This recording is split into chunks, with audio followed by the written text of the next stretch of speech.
I think the Jewish world is, by definition, accepting, warm, loving, but there was a little hole for those of us who have children with special needs, and that was that we couldn't bring all that warmth and loving kindness into their lives outside of what we could teach them at home.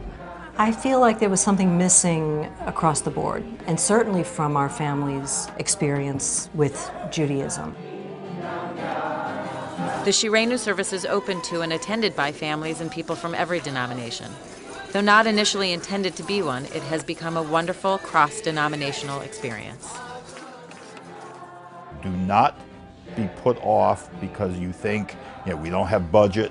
This does not take a lot of budget. We don't have a lot of staff. It does not take a lot of staff, because the congregation and congregants and those who work in social services community will love to be part of this. The Shirenu service is open to the entire community.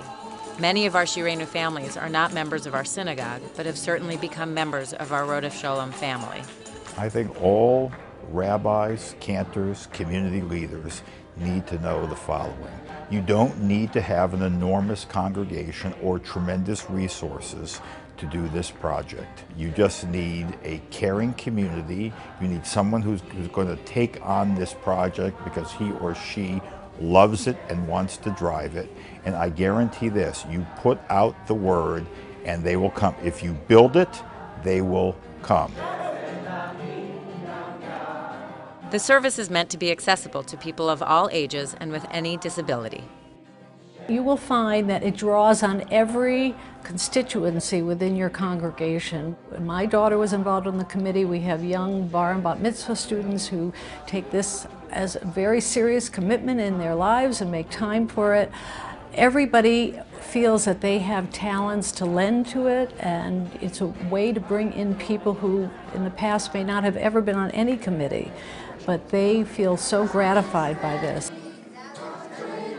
As with any worship experience, we must be ready to be flexible. We never know when we might need to change or adapt something, even right in the middle of a service.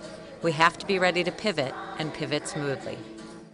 One of the ways this has enhanced other people's spiritualities is that because we have parents with typically developing kids and kids with autism or other special needs, I think by exposing more of the general population to our kids, that acceptance grows exponentially.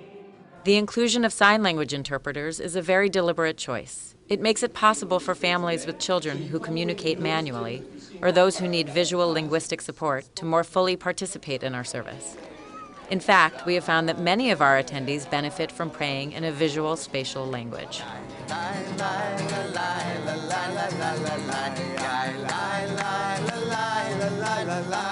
There are more and more people who just seem to be more comfortable in this kind of setting who might not have special needs kids. And I think, to bring them together and then for one to tell another person and then another person to tell another person so that this grows, that someday it's possible, I think, where we can all be integrated into a setting and not even realize that anything's different. I think we're years from that, but I think this is how it starts, by having a safe place for our kids to go, and the sky's the limit with that.